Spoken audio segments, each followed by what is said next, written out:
Muito bom estar aqui com vocês hoje na presença do Senhor.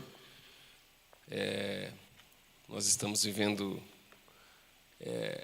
estamos revivendo esse momento aí de pandemia, de coronavírus, tudo fechado de novo, a igreja completamente vazia, gente que está acostumado a servir a Deus em comunhão com os irmãos, que nos alegramos com a presença dos irmãos.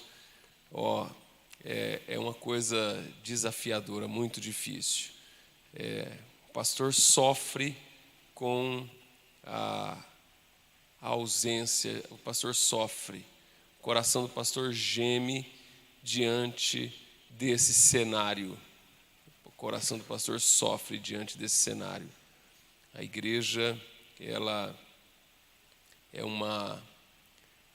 é a peça fundamental das nossas vidas. Frequentar a igreja, congregar, participar, ouvir a palavra, a comunhão, isso tudo para a gente é algo que não tem preço e é entristecedor a gente viver esse cenário de guerra do jeito que nós estamos vivendo nesses dias. Mas eu também sei da necessidade que nós temos de fazer isso. Nada está sendo feito por boniteza, por belezura, está sendo feito por necessidade. Necessidade de preservarmos a saúde dos irmãos, necessidade de aguardarmos aí a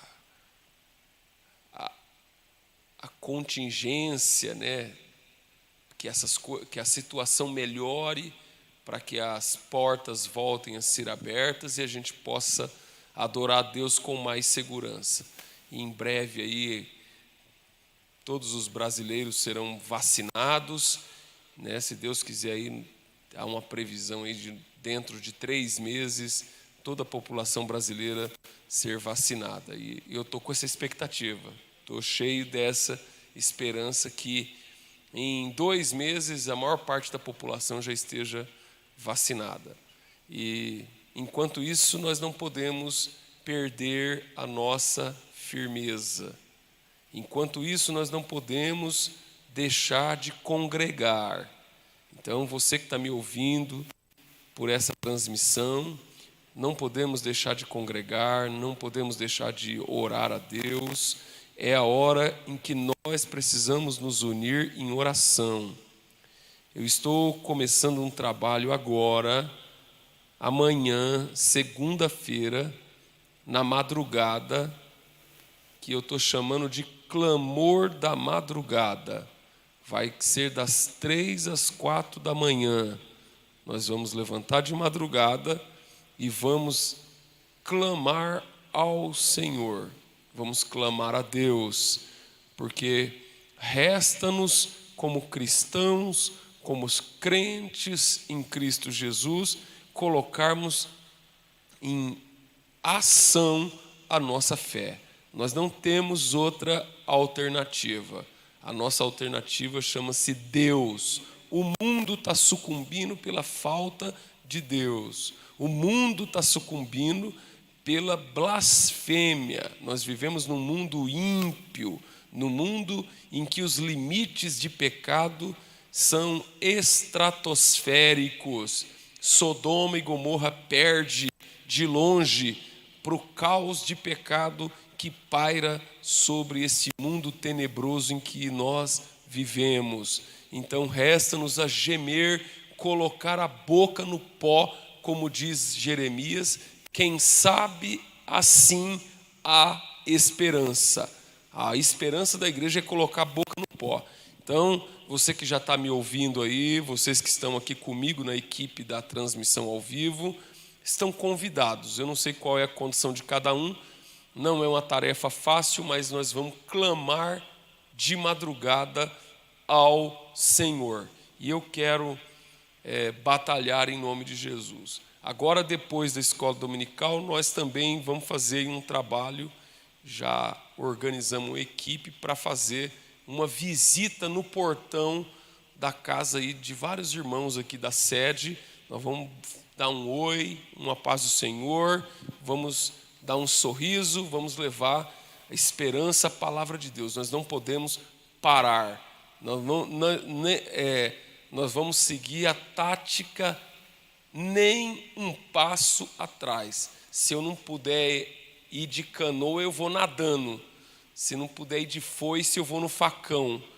Mas eu não vou ficar parado. Não vou me permitir ser detido por crise, por pandemia, por qualquer circunstância. Nós vamos para cima em nome de Jesus, porque foi para isso que eu fui chamado.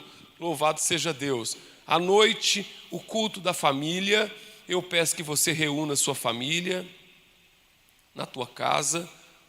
O culto está marcado para as 18 horas. Então, quando for 5h20 por aí da tarde, toma banho, coloque a tua gravata, coloque a tua roupa, o teu sapato, tua roupa bonita de domingo à noite, desliga o Facebook, desliga do WhatsApp, entra na página da igreja e vamos cultuar a Deus em família, vamos ter comunhão em família em nome do Senhor Jesus. É o que precisamos fazer, em nome de Jesus. Crente na pandemia não desvia não, viu, irmão?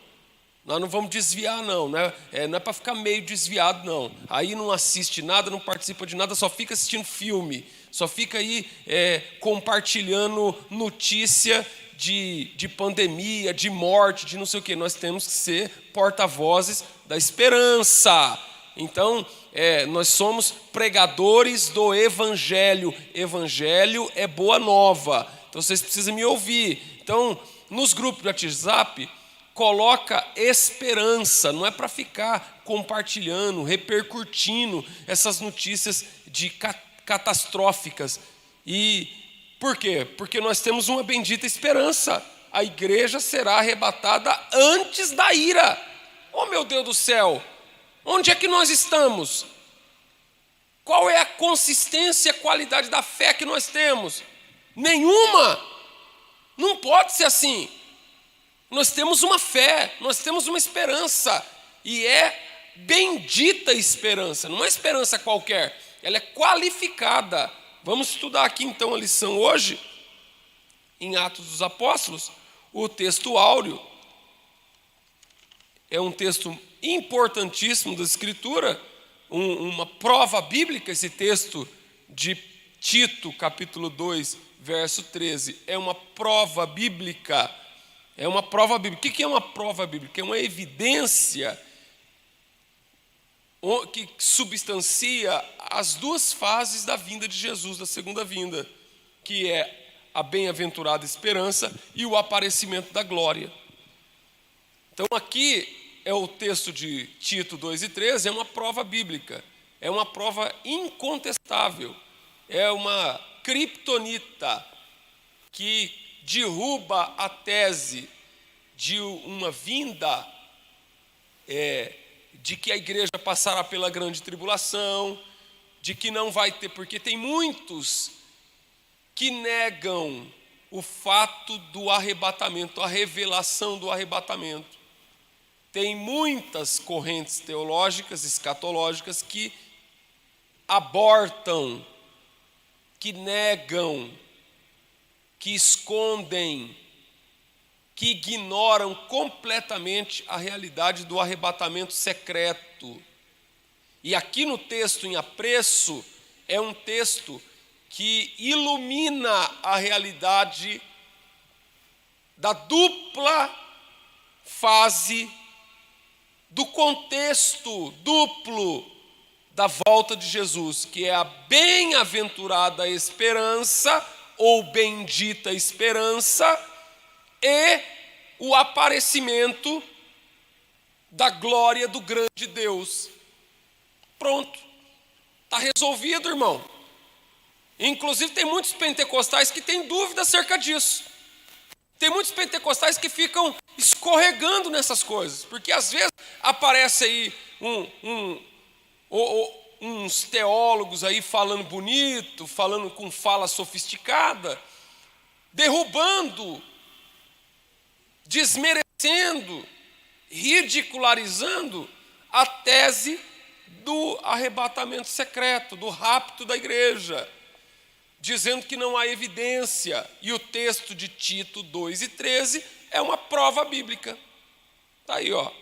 Aguardando a bem-aventurada esperança e o aparecimento da glória de Deus. São duas coisas distintas, porém, num único evento.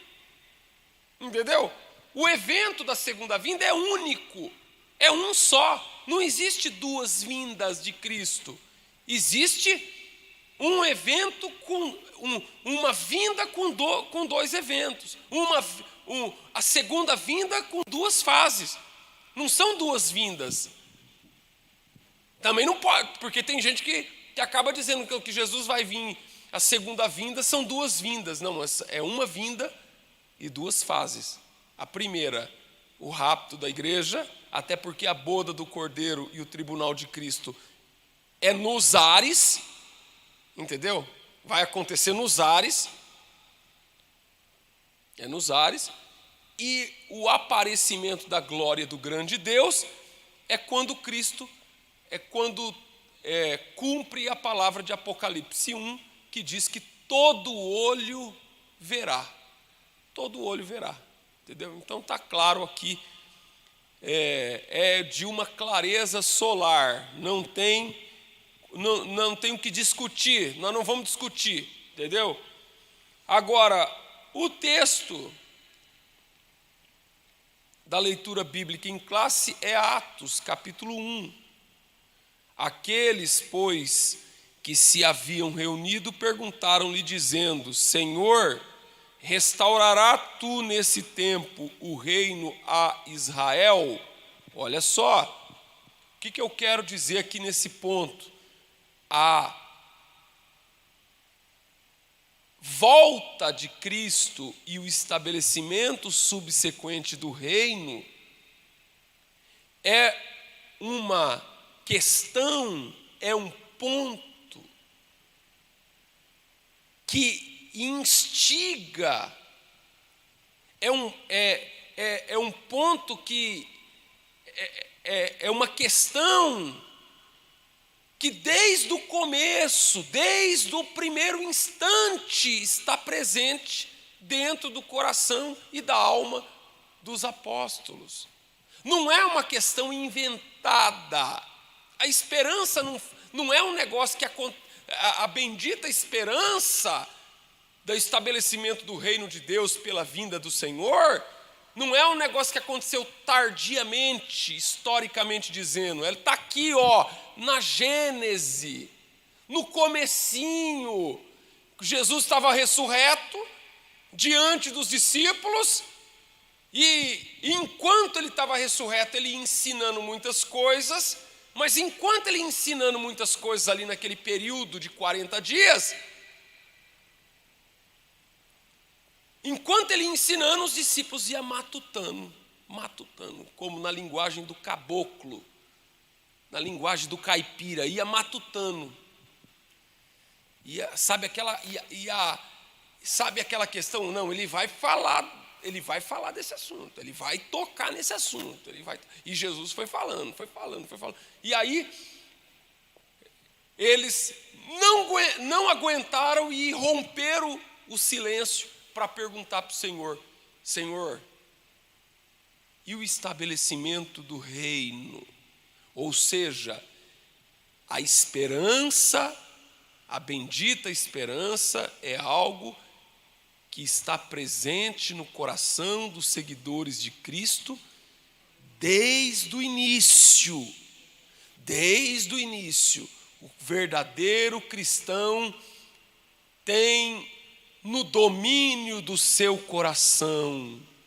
O cristão cheio de Deus é um cristão que tem uma expectativa. Qual é a expectativa do cristão? A expectativa do cristão é que acabe a pandemia. A expectativa do cristão é que mude o governo. A expectativa do cristão é na reforma administrativa do governo federal. A expectativa do cristão é que haja uma melhoria na política internacional a partir da Organização das Nações Unidas. Então, tem a nossa expectativa, ela transcende. A nossa expectativa, ela transcende esta realidade material, esta realidade humana, esta realidade presente. Há no coração dos que servem a Deus, há nos sentimentos dos que servem a Deus, há na convicção, na composição, na constituição da convicção de cada um dos verdadeiros servos de Deus, a expectativa da volta de Cristo e o estabelecimento subsequente do reino de Deus. Pronto. Glória a Deus. E é a partir desta realidade, é a partir do estabelecimento desta convicção, dessa esperança, que nós nos movemos. Esta é a nossa motivação, porque esperança é algo que se espera. Esperança é algo que se espera, mas não é algo que se espera duvidando, porque se duvidasse nem esperaria. Então a motivação, o que é que move o cristão? O que é que sustenta o cristão? O que é que alimenta o crente? Como é que nós sobreviveremos às intempéries? Como é que nós venceremos as dificuldades? Como é que nós conseguiremos suplantar as situações de adversidade na vida? Nós conseguiremos suplantar as situações de adversidade na vida na proporção da esperança bendita que está no nosso coração de que Cristo voltará. Eu preciso ler para vocês o capítulo 19 de 1 de Coríntios, capítulo 15 de 1 de Coríntios. Abra a tua Bíblia, você que está aí na tua casa, você pode abrir a palavra de Deus em Coríntios 15, 1 de Coríntios, capítulo de número 15.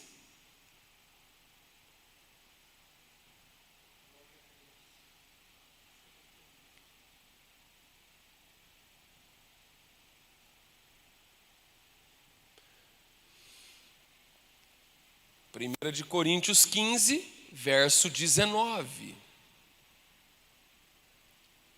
Olha o que diz a palavra. Se esperamos, se é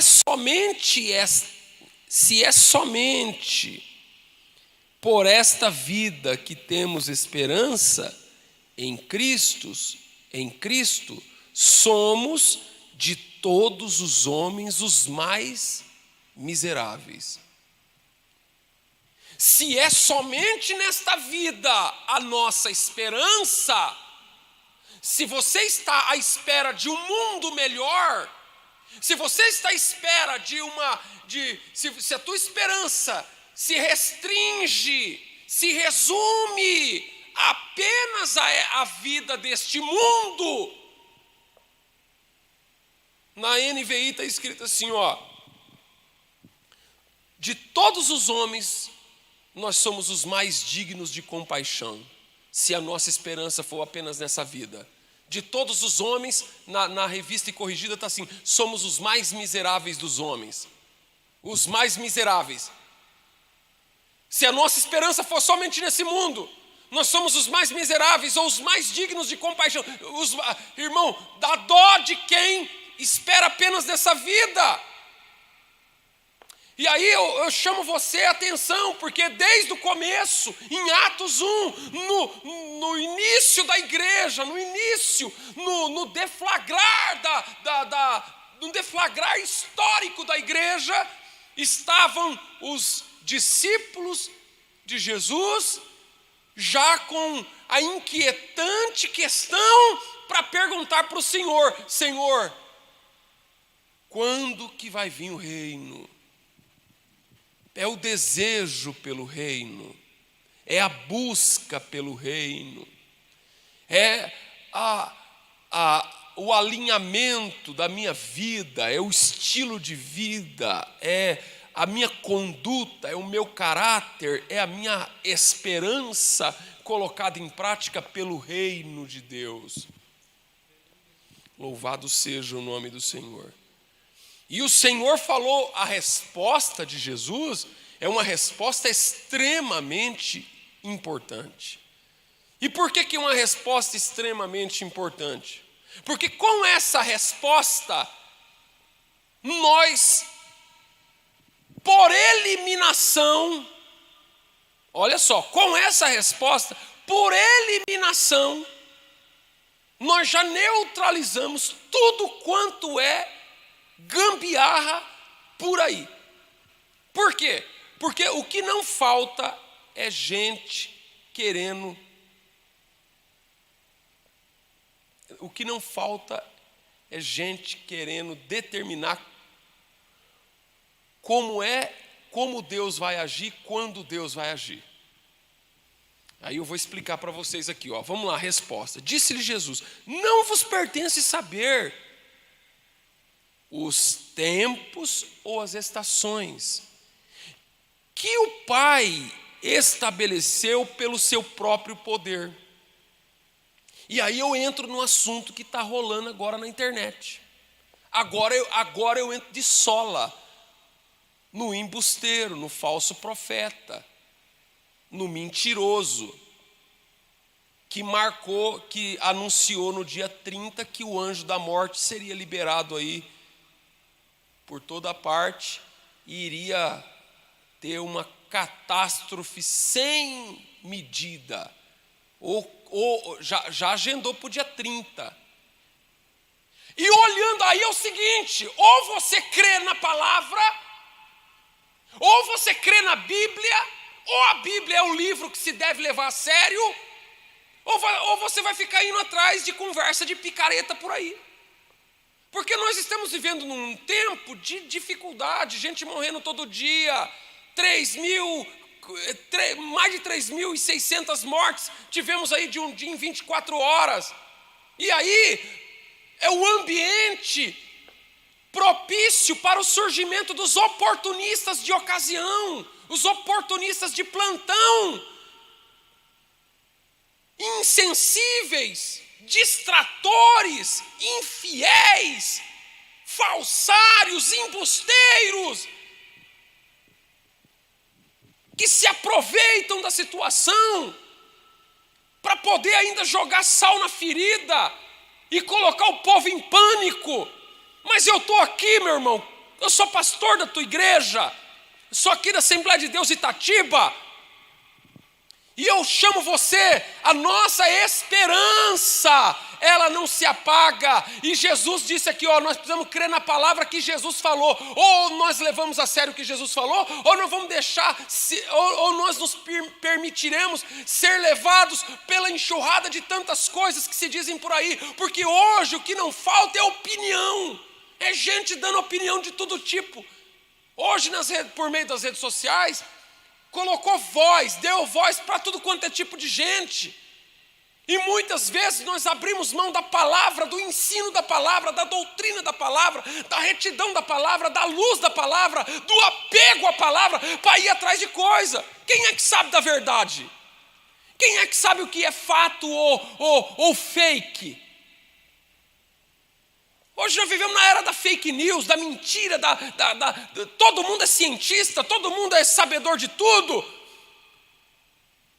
E Jesus está dizendo assim: não vos compete saber os tempos e as estações que o Pai estabeleceu pelo seu próprio poder. Pronto, só por essa palavra eu já desqualifico, baseado nessa palavra, baseado nessa verdade, baseado nessa premissa, já é possível, com a plena convicção, desqualificar qualquer tipo de aventureiro, de embusteiro, que aparece por aí para pregar mentira, para colocar o povo ainda mais em pânico, Sendo que o papel da igreja, o papel da pregação do evangelho é nós estabelecermos um farol de esperança, nós sermos anunciadores da paz, nós temos que ser anunciadores do evangelho, da salvação em Cristo Jesus, da esperança de um mundo vindouro pela vinda do próprio Senhor Jesus Cristo, através do arrebatamento da igreja. A igreja está esperando ser arrebatada.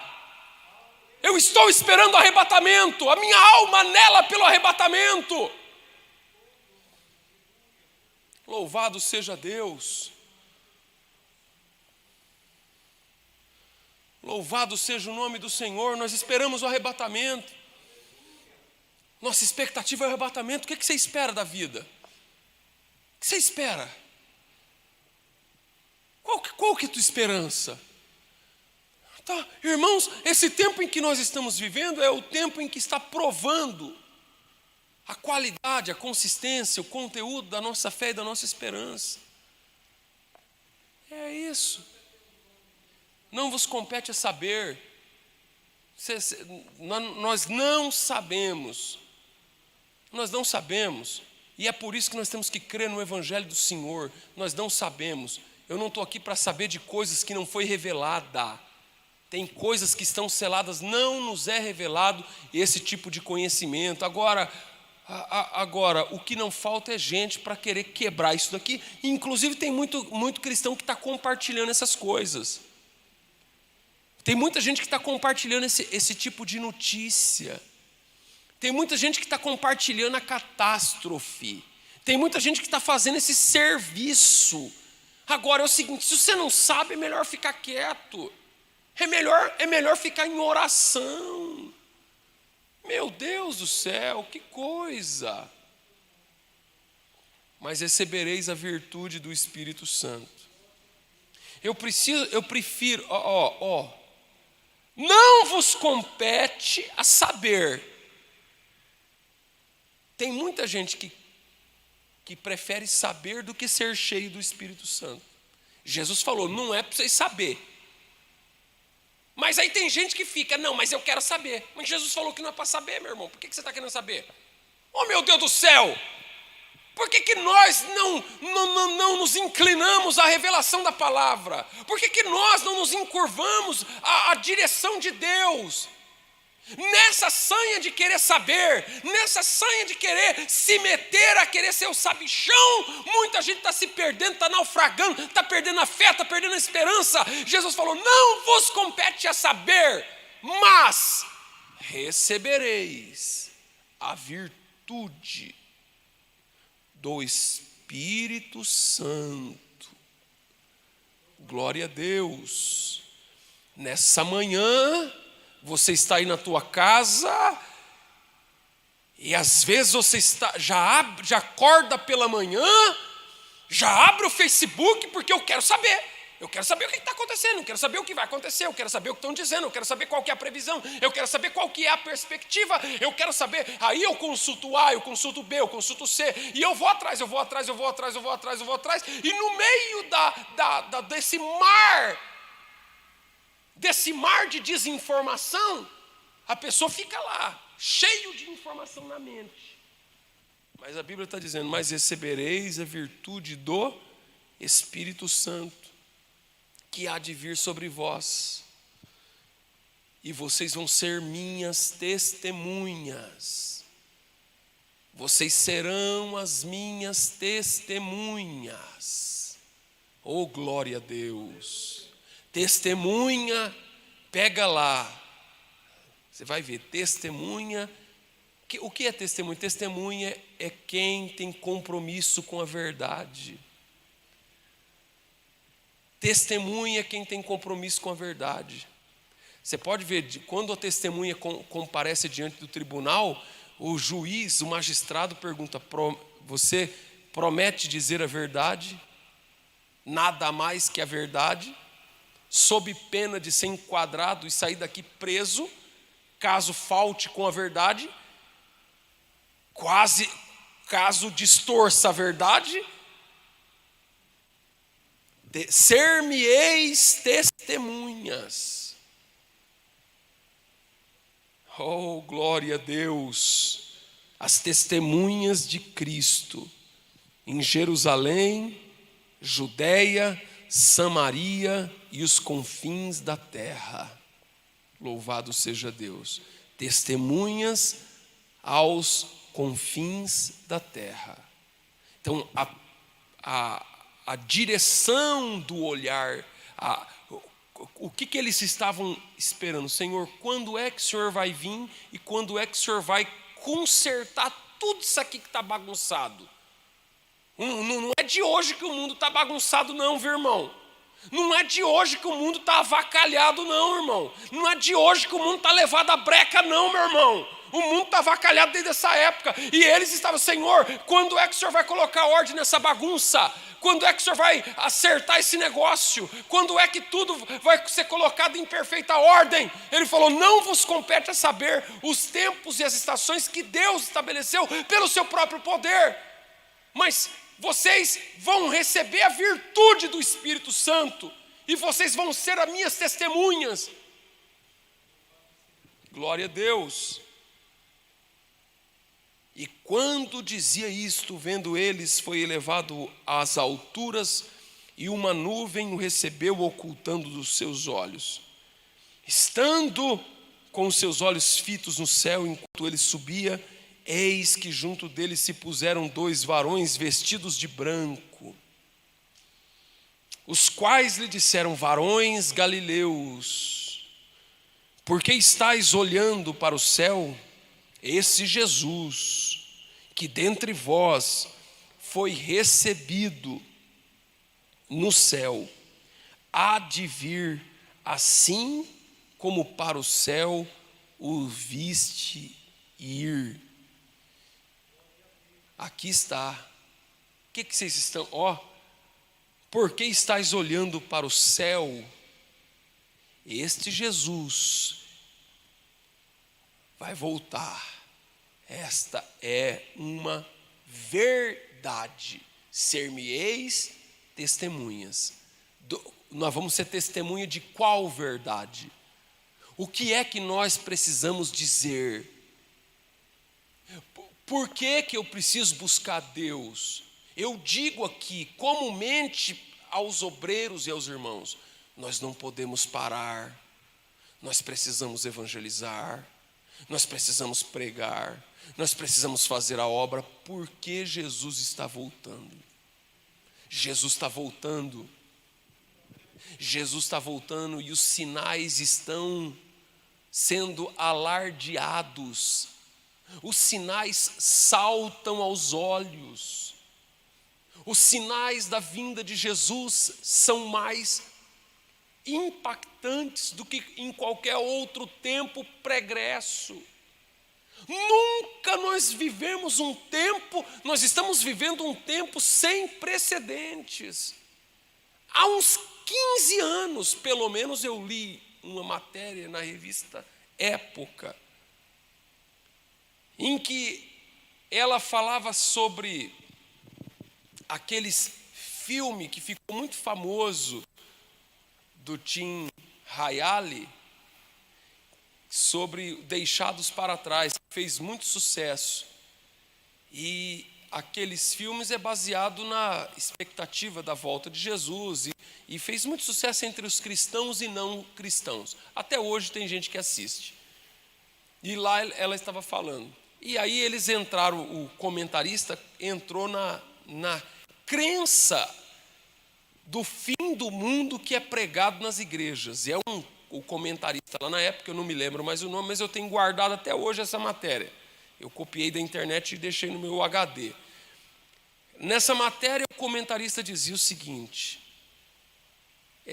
que de fato, ele reconhecendo, de fato, segundo o que pregam os pentecostais, olha só o que ele dizia, a opinião dele, segundo o que se prega os pentecostais nas igrejas evangélicas brasileiras e norte-americanas, nunca houve um tempo em que o cumprimento das profecias apocalípticas fossem possíveis de serem cumpridas de maneira literal.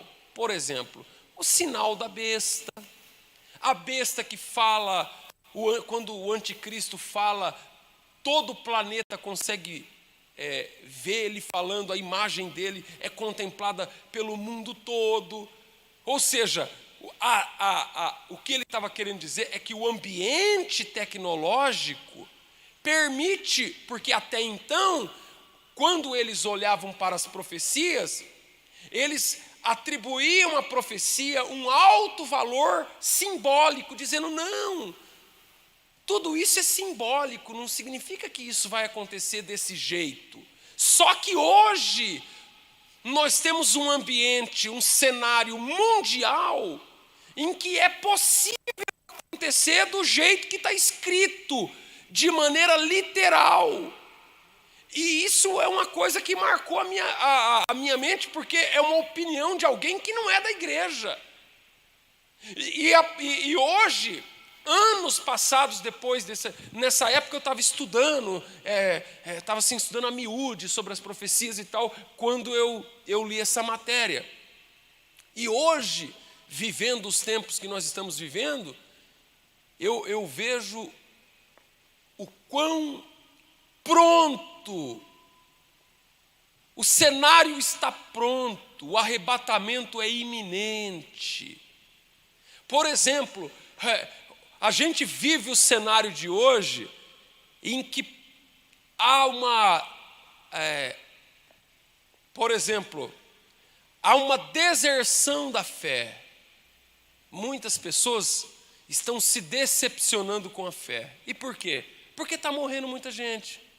Porque a gente, por exemplo, a nossa fé é assim, se Deus fizer, a nossa fé é mesmo de Sadraque, Mesaque e Abidnego. O Ananias, Azarias e Misael e Azarias, lá da fornalha de fogo, que falou para o rei, se o senhor quiser jogar, se Deus quiser livrar a gente, Deus vai livrar.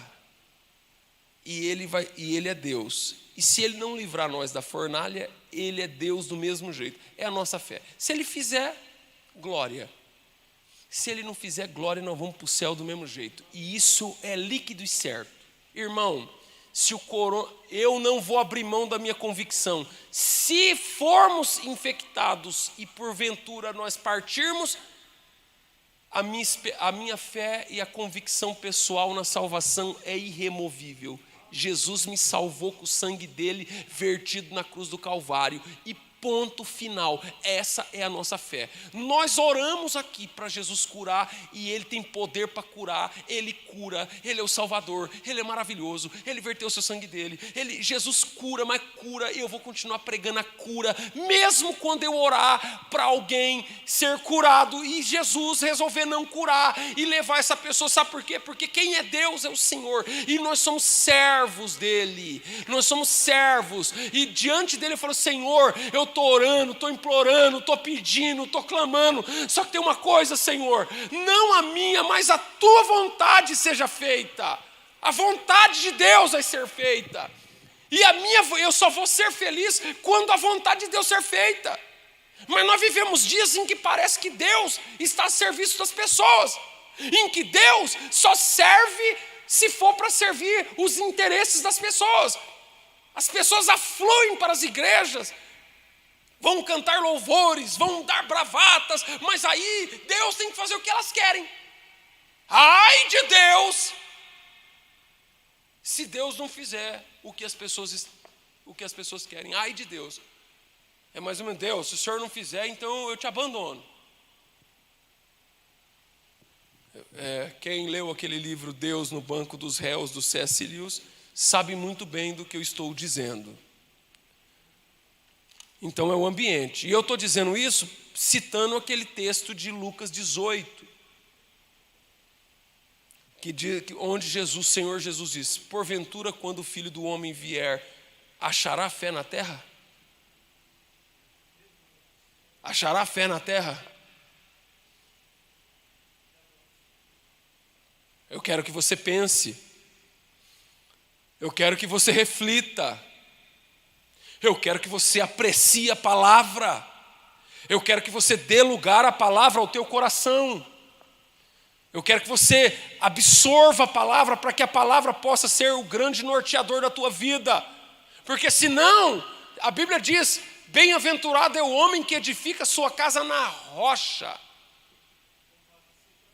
Bem-aventurado é o homem prudente que edifica sua casa na rocha.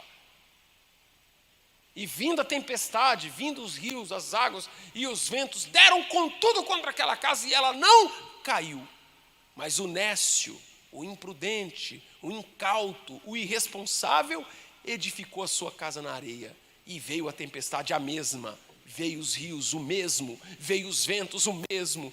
E vieram as águas, as correntezas, o mesmo. E deram com tudo contra aquela casa. E ela caiu, e a Bíblia diz assim, e grande foi a sua queda. Meu Deus do céu! Meu Deus do céu! Louvado seja o nome do Senhor. Que Deus possa abençoar a tua casa. Que Deus possa abençoar os teus sentimentos e as tuas emoções. Que Deus possa te fortalecer. Glória ao nome do Senhor. A vinda de Jesus não é uma ilusão. Não é uma alienação, não é uma fuga da realidade. Muitos filósofos dizem que a crença nessa vinda, no céu, na vinda de Jesus, é uma espécie de fuga da realidade, coisa nenhuma. A vinda de Jesus é uma esperança que nós temos, porque Jesus nos prometeu, a palavra de Deus nos promete, nos assevera, que nós seremos tirados do mundo antes da ira futura. Esses dias eu estava lá em Apocalipse 3:10, assim, assim como vocês foi fiel, eu também te livrarei da tribulação que há de vir sobre toda a terra. Está aí, ó, alguém falava assim, mas como? Já teve situação caótica, mas que pegou a Europa, que pegou a África, que pegou a Oceania, que pegou a América do Norte. Quando dá uma tribulação, pega só lá, terremoto, é só lá no Japão, é lá na América, aí tem terremoto. Aqui no Brasil, graças a Deus, não tem. Agora, ó o que nós estamos vivendo aí, ó o cerco se fechando. As pessoas falavam, não, mas como pode ter uma tribulação sobre toda a terra? Isso aqui é simbólico. Gente que usa a Bíblia para refutar, o dilúvio foi o dilúvio. Como pode ser que o dilúvio foi no mundo todo? Para querer depreciar a veracidade do texto, para querer desconstruir a verdade proclamada no texto, atribuindo ao texto apenas um aspecto alegórico. Oh, meu querido, agora estamos vivendo o cerco fechar, por quê? Porque agora nós estamos vivendo uma realidade que impacta o mundo todo, rico e pobre, sem nenhuma distinção.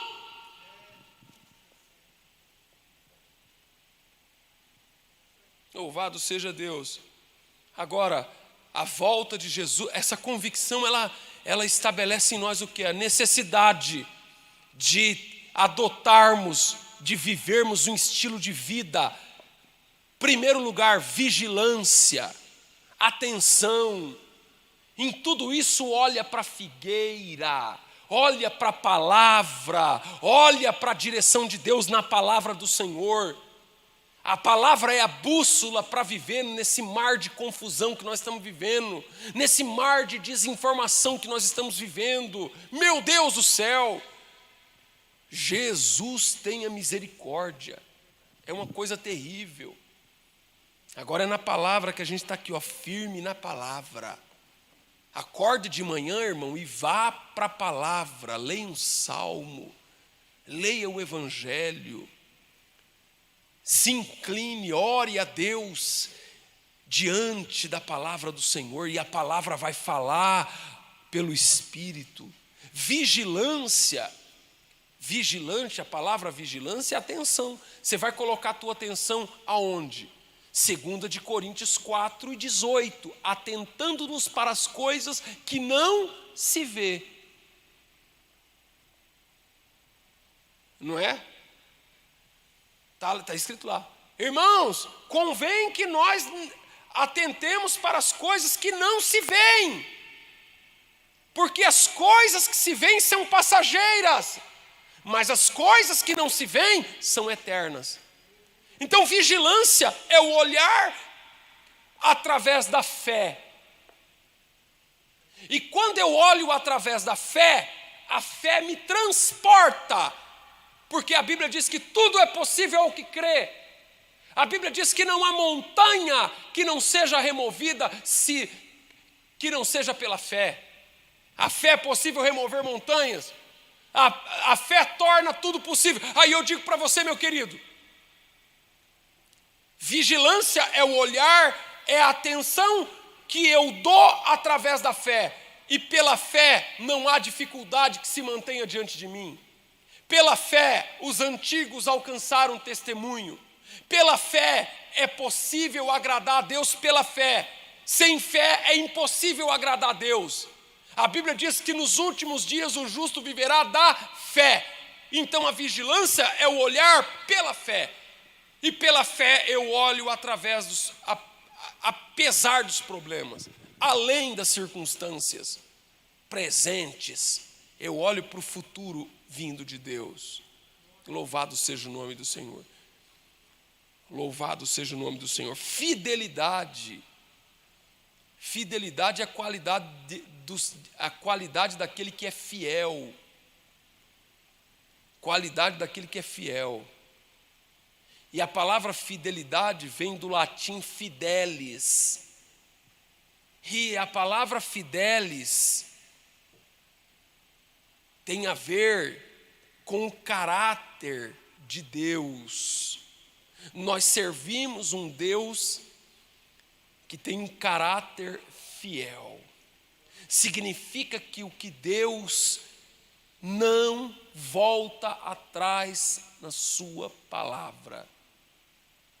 A Bíblia diz que passarão os céus e a terra, mas a minha palavra não vai passar. A palavra de Deus não passa. Ou seja, nós servimos. Por que eu posso esperar em Deus?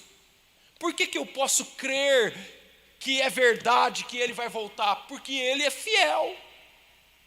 E do mesmo jeito que diz na palavra, sede santo porquanto eu sou santo, a fidelidade de Deus também implica em nós assumirmos um compromisso de fidelidade para com Ele. Nós somos fiéis ao nosso Deus. Nós somos fiéis à palavra do Senhor.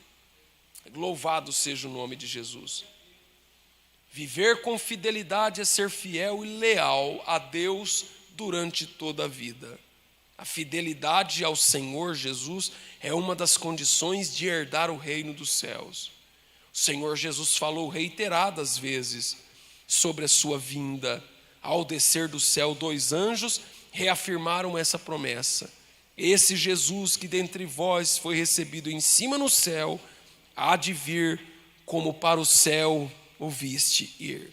A volta de Jesus para nos levar ao céu é a esperança da igreja.